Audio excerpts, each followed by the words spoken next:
Chemistry में हमें ये तो पता है कि ये मैटर की स्टडी है, लेकिन ना हमें इस चीज़ का अंदाज़ा होना चाहिए कि जो केमिस्ट्री है वो हमारी एवरीडे लाइफ का ना बहुत बड़ा हिस्सा है। हमें किसी भी तरह, अगर हम सांस लेते हैं तो ये भी एक केमिस्ट्री है। हमारे अंदर बहुत से केमिकल रिएक्शंस हो रहे हैं, इवन के ह्यूमन इमोशंस जो हैं वो भी केमिस्ट्री का ही हिस्सा है। अगर हमारे पास केमिस्ट्री ना होती, अगर तो हम जो है वो दुनिया का तो हमें एक दुनिया, एक मिस्ट्री महसूस होनी थी, हमें कभी भी इसका पता नहीं चलता। हमें केमिस्ट्री के बगैर ना ये भी अंदाज़ा नहीं हो सकता कि जो लीव्स हैं वो किस तरह से कलर अपना चेंज करते हैं। ये सब कुछ हमारी एवरीडे साइंस में केमिस्ट्री है। जैसे हमारे पास केमिस्ट्री की इम्पोर्टेंस है, हम किस तरह से खाते हैं उसमें केमिस्ट्री है, जो हमारे क्लींजिंग एजेंट्स हैं, जो भी डेली लाइफ चीज़ें यूज़ होती हैं उन सब में हमारे पास केमिस्ट्री मौजूद है। उसके बाद केमिस्ट्री की कुछ ब्रांचेस हैं कि जैसे ऑर्गेनिक केमिस्ट्री है, इनऑर्गेनिक है। ऑर्गेनिक में मेन हम कार्बन हाइड्रोजन की बात करते हैं, लेकिन इनऑर्गेनिक में हम rather than carbon hydrogen in सब की बात करते हैं, जिसमें हमारे पास NaCl आ जाता है, इस तरह के कंपाउंड्स आ जाते हैं, HCl आ जाता है। लेकिन जो है ऑर्गेनिक केमिस्ट्री, उसमें हम मेनली जो है वो बात करते हैं कार्बन की, कार्बन कंपाउंड्स की बात करते हैं। जैसे हमारे पास मीथेन, इथेन, ये सारे आ जाते हैं, ये CH3 CH4 वगैरह, ये सारे जो है ऑर्गेनिक कंपाउंड्स हैं। और एनालिटिकल केमिस्ट्री जो है हमारे पास, इसमें हम एनालिसिस करते हैं, हम डिफरेंट मिक्सचर्स के अंदर ना जो कंपाउंड्स हैं उनकी आइडेंटिफिकेशन हम करते हैं कि इस कंपाउंड्स के अंदर कौन कौन से इस मिक्सचर के अंदर कौन कौन से कंपोनेंट्स प्रेजेंट है। इसके लिए हम बहुत सी ना सेपरेटिंग टेक्निक्स को यूज़ करते हैं एनालिसिस के लिए, जिसमें हमारे पास हर तरह की क्रोमेटोग्राफी आ जाती है। वो पेपर क्रोमेटोग्राफी भी हो सकती है, थिन लेयर क्रोमेटोग्राफी भी हो सकती है।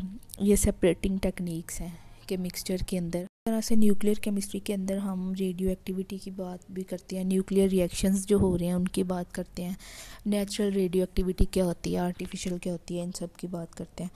और पॉलीमर में हम बताते हैं कि किस तरह से छोटे यूनिट्स जो हैं उनसे मिलकर बड़े बड़े यानी मोनोमर्स स्मॉल यूनिट्स हैं, उनसे मिलकर लॉन्ग चेन्स पॉलीमर कैसे बनते हैं और ये क्या होते हैं, इनकी स्टडी करते हैं हम। इसके अलावा केमिकल बॉन्ड्स की टाइप्स हैं, मेनली इसकी 4 टाइप्स होती हैं। कोवलेंट बॉन्ड है, आयनिक बॉन्ड है, हाइड्रोजन बॉन्ड है, मेटालिक बॉन्ड्स हैं। कोवलेंट बॉन्ड में म्यूचुअल शेयरिंग होती है इलेक्ट्रॉन्स की, और जो है आयनिक बॉन्ड, उसमें जो है कंप्लीट ट्रांसफ़र इलेक्ट्रॉन का हो जाता है। एक एटम उसको दूसरे को या दे देता है या पूरी तरह ले लेता है, तो एक बॉन्ड बन जाता है। जैसे ये है आयनिक बॉन्ड, इसमें Na के पास, सोडियम के पास एक इलेक्ट्रॉन है जो उसने अपना क्लोरीन को दे दिया, उसके पास इलेक्ट्रॉन की कमी हो गई है तो उसके पास पॉजिटिव चार्ज आ गया, और Cl ने वो गेन कर लिया तो उसके पास नेगेटिव चार्ज आ गया। कोवलेंट बॉन्ड्स जो है ना, इसमें जो 2 नॉन मेटल है ना वो आपस में बॉन्ड करते हैं। ऑक्सीजन एक नॉन मेटल एलिमेंट है, इसके पास ना लोन पेयर मौजूद है ऑक्सीजन के पास, लेकिन इन दोनों ने ना ये 2 लोन पेयर्स हैं, इन दोनों ने इन 2 लोन पेयर के साथ जो है ना वो शेयरिंग, इन्होंने म्यूचुअल शेयरिंग की है अपने आउटर मोस्ट इलेक्ट्रॉन को है ना वो कंप्लीट करने के लिए। जैसे सेकंड एग्जांपल है हाइड्रोजन की और ऑक्सीजन की। हाइड्रोजन के पास एक इलेक्ट्रॉन है, इसने अपना इसको स्टेबल होने के लिए 2 चाहिए, जबकि ऑक्सीजन को तो 8 इलेक्ट्रॉन्स चाहिए स्टेबल होने के लिए। तो दोनों तरफ से जो है ना इसके पास जो है हाइड्रोजन आएगा, ठीक है, और जो है म्यूचुअल शेयर करेगा, इधर से भी एक इलेक्ट्रॉन और इधर से भी एक इलेक्ट्रॉन। तो जो ऑक्सीजन है उसके पास आउटर मोस्ट शेल में उसके पास 8 इलेक्ट्रॉन्स हो जाएंगे, वो भी स्टेबल हो जाएगा, और जो हाइड्रोजन है उसके पास भी। ये ना अगर किसी के पास आउटर मोस्ट शेल में 2 इलेक्ट्रॉन्स हों तो उसको डुप्लेट रूल कहते हैं, और अगर किसी के पास आउटर मोस्ट शेल में 8 इलेक्ट्रॉन्स हों तो उसको ऑक्टेट रूल कहते हैं, उसका ऑक्टेट कंप्लीट हो जाता है, यानी 8 वाला भी स्टेबल है, 2 वाला भी स्टेबल है। उसके बाद हाइड्रोजन बॉन्डिंग आ जाती है। हाइड्रोजन बॉन्ड में मेनली जो है ना वो हाइड्रोजन ही किसी भी इलेक्ट्रोनेगेटिव एटम के साथ अपनी बॉन्ड बनाता है। इधर हाइड्रोजन ने इलेक्ट्रोनेगेटिव एटम है ऑक्सीजन, उसके साथ बॉन्डिंग बनाई है, और ये हाइड्रोजन बॉन्डिंग जो है ये मेनली वाटर के अंदर होती है। कहीं भी जो हाइड्रोजन की किसी भी इलेक्ट्रोनेगेटिव एटम के साथ जो है ना बॉन्डिंग इधर ऑक्सीजन के साथ है तो उसको हम हाइड्रोजन बॉन्डिंग कहते हैं। जब ये किसी इलेक्ट्रोनेगेटिव एटम के साथ मतलब कोई भी इलेक्ट्रोनेगेटिव एटम है और हाइड्रोजन इलेक्ट्रोपॉजिटिव है, इन दोनों के दरमियान जब अट्रैक्शन होगी तो इसके ऊपर हाइड्रोजन के ऊपर पार्शियल पॉजिटिव चार्ज आ जाएगा और ऑक्सीजन के ऊपर पार्शियल नेगेटिव चार्ज आ जाएगा, और इस तरह से इनमें बॉन्ड फॉर्मेशन होगी। फोर्थ हमारे पास टाइप है मेटेलिक बॉन्ड की। मेटेलिक बॉन्ड के अंदर ना कोई मेटल्स के दरमियान में जो बॉन्डिंग होती है वो मेटेलिक बॉन्ड्स हैं। मेटल्स के अंदर फ्री इलेक्ट्रॉन्स होते हैं और जो जिनकी वजह से मेटल कंडक्टर्स हैं, गुड कंडक्टर्स हैं इलेक्ट्रिसिटी के, इनमें से इलेक्ट्रिसिटी पास हो जाती है क्योंकि इनके अंदर फ्री इलेक्ट्रॉन्स हैं। ये जैसे मेटल है कॉपर, इसके अंदर जो है ये डॉट, रेड डॉट जो है ये फ्री इलेक्ट्रॉन्स हैं।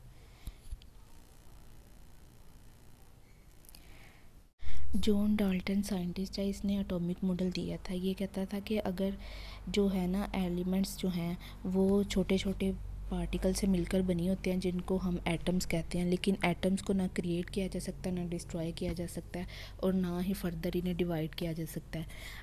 डाल्टन ने कहा था कि जो एटम्स हैं वो इनडिविजिबल पार्टिकल्स हैं, यानी इनको मज़ीद आगे डिवाइड नहीं किया जा सकता। इसके अलावा इसने बताया था कि जो डिफरेंट एलिमेंट्स हैं उनके जो एटम्स हैं वो आपस में मिलते हैं और केमिकल कंपाउंड की फॉर्मेशंस होती हैं। केमिकल रिएक्शंस के अंदर जो एटम्स हैं ना वो कंबाइन हो, केमिकल रिएक्शंस में ये होता है कि जो एटम्स हैं वो कंबाइन होते हैं या सेपरेट होते हैं या अपने आप को रीअरेंज करते हैं और नए जो कंपाउंड्स हैं उनकी फॉर्मेशन होती है। लेकिन इसके मॉडल में, एटॉमिक मॉडल में कुछ लिमिटेशंस थी जिसकी वजह से मॉडर्न एटॉमिक थ्योरी आई। मॉडर्न एटॉमिक थ्योरी के अकॉर्डिंग जो एटम्स हैं ना उनके अंदर जो है एटम जो है उसका एक न्यूक्लियस है, ठीक है, उसके अंदर कुछ सब एटॉमिक पार्टिकल्स हैं। जो न्यूक्लियस के अंदर प्रोटॉन्स और न्यूट्रॉन्स हैं, और इस थ्योरी के अकॉर्डिंग एटम्स के अराउंड कुछ शेल्स हैं जिनके अंदर इलेक्ट्रॉन्स रिजाइड करते हैं, यानी न्यूक्लियस एटॉमिक न्यूक्लियस के अराउंड जो हैं वो इलेक्ट्रॉन्स रिवॉल्व करते हैं जिन पे नेगेटिव चार्ज होता है। जबकि डाल्टन ने कहा था कि बस एटम जो है वही एक स्मॉलेस्ट पार्टिकल है, उसको डिवाइड नहीं किया जा सकता। लेकिन मॉडर्न एटॉमिक थ्योरी के अकॉर्डिंग जो है एटम्स, इसके अंदर भी कुछ छोटे पार्टिकल्स, सब एटॉमिक पार्टिकल्स पाए जाते हैं। जो प्रोटॉन्स हैं उनके ऊपर पॉजिटिव चार्ज है, जबकि जो इलेक्ट्रॉन्स हैं उन पे नेगेटिव चार्ज है, और इसकी वजह से एटम के न्यूक्लियस और इलेक्ट्रॉन्स के दरमियान कुछ फोर्स होती है जिसको हम फोर्स ऑफ अट्रैक्शन कहते हैं। जैसे ये एटम का न्यूक्लियस है, इसके अंदर न्यूट्रॉन्स हैं जो न्यूट्रल हैं और प्रोटॉन है उस पर पॉजिटिव चार्ज है, और ये इलेक्ट्रॉन्स हैं जो न्यूक्लियस के अराउंड जो है वो मूव कर रहे हैं अपने अपने शेल्स में। इसी तरह एक साइंटिस्ट है थॉमसन, उसने ये मॉडल दिया था कि जो एटम हैं उनके अंदर कोई प्रोटॉन न्यूट्रॉन नहीं होते, यानी वो कहता था कि एटम के अंदर कोई न्यूक्लियस नहीं होता, बल्कि एटम खुद ही एक मैस है, मैटर है जो पॉजिटिव चार्ज है, और उसके अंदर इलेक्ट्रॉन्स हैं जो नेगेटिव चार्ज हैं। जैसे जे थॉमसन के एटॉमिक मॉडल को प्लम पुडिंग मॉडल भी कहते हैं। जैसे इसने कहा था कि ये मैस है, ये एक मैस है, ये पॉजिटिव चार्ज है, इसके अंदर ही इलेक्ट्रॉन्स पाए जाते हैं जिनके ऊपर नेगेटिव चार्ज है। जैसे ये वाटरमेलन है, इसके सीड्स जो हैं ये खुद इलेक्ट्रॉन्स हैं और बाकी जो इसकी बॉडी है, मैस है, वो पॉजिटिव चार्ज है। इसी तरह रदरफोर्ड ने एटॉमिक मॉडल दिया था। वो कहता था कि इलेक्ट्रॉन जो एटम है उसके अंदर न्यूक्लियस होता है जिसके अंदर प्रोटॉन्स न्यूट्रॉन्स होते हैं, लेकिन जो प्रोटॉन्स हैं उस पर पॉजिटिव चार्ज भी होता है, लेकिन जो न्यूट्रॉन्स हैं उन पर कोई भी चार्ज नहीं होता। उन्होंने भी एटॉमिक मॉडल दिया था 1915 में। वो ये कहता था कि जो नेगेटिवली चार्ज पार्टिकल्स हैं ना, यानी जो इलेक्ट्रॉन्स हैं, वो न्यूक्लियस के अराउंड अपने अपने ऑर्बिट में मूव करते हैं, और ये कहता था कि अगर एक इलेक्ट्रॉन अपने ऑर्बिट या अपने शेल से किसी दूसरे शेल में जाता है तो यहाँ तो एनर्जी रिलीज़ होगी, यहाँ एनर्जी जो है वो अब्जॉर्ब होगी। एनर्जी जो रिलीज़ होना है ना, ये एक्सोथर्मिक रिएक्शन से हम इनको कहते हैं। वो रिएक्शन जिनमें एनर्जी रिलीज़ होती है उसको हम कहते हैं एक्सोथर्मिक रिएक्शंस, और वो रिएक्शंस जिनमें एनर्जी अब्जॉर्ब होती है उनको हम कहते हैं एंडोथर्मिक रिएक्शंस।